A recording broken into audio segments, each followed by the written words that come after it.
আসসালামু আলাইকুম, সবাই কেমন আছেন? আলহামদুলিল্লাহ আমি অনেক ভালো আছি। আজকে আমি তৈরি করব চিকেন মোমো।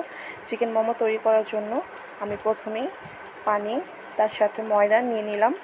তো ময়দা নিয়ে আমি এটাকে ভালোভাবে মেখে নেব, মেখে একটা ডো তৈরি করব। তো এই তো আমার ডো তৈরি করা হয়ে গেছে।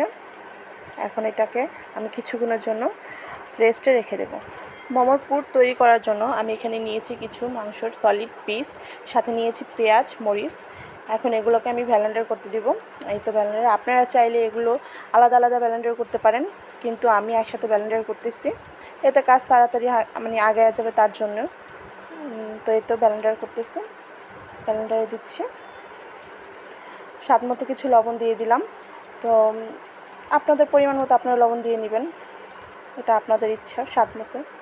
তো এই যে আমার ব্লেন্ডার করা হয়ে গেছে। এই তো এখন একটা প্লেটে আমি আমার ব্লেন্ডার করা পুরটা নিয়ে নিলাম। এই তো আমার ব্লেন্ডার করা হয়ে গেছে। এখন এটাতে আমি কিছু মশলা অ্যাড করব। আছে সস, ম্যাগি মশলা। এই তো আমি সস দিয়ে দিচ্ছি, আপনাদের পরিমাণ মতো আপনারা দিয়ে দিবেন। ম্যাগি মশলাও দিয়ে দিলাম। তো এটাতে গোলমরিচ আছে, একটু গোলমরিচের গুঁড়াও দিব। নিজের মন মতন নেবেন, নিজের মজার মতো আপনি দেবেন। একটু সয়া সসও দিয়ে দিলাম। তো এই যে আমার ডোটা, এই তো আমার ডোটা। তো এখন আমি ছোট ছোট আকারের করে মোমোর জন্য গোল গোল করে বেলে নেব, রুটি বেলে। এটা এখন আমি পুর দিয়ে দিব, মোমোর পুরটা। তো দিয়ে নিজের মন মতো একটা ডিজাইন দিয়ে দিব।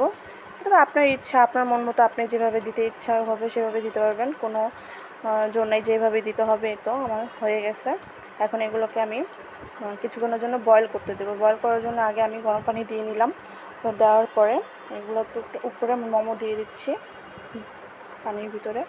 তো এই তো আমার মোমোগুলো দেওয়া হয়ে গেছে।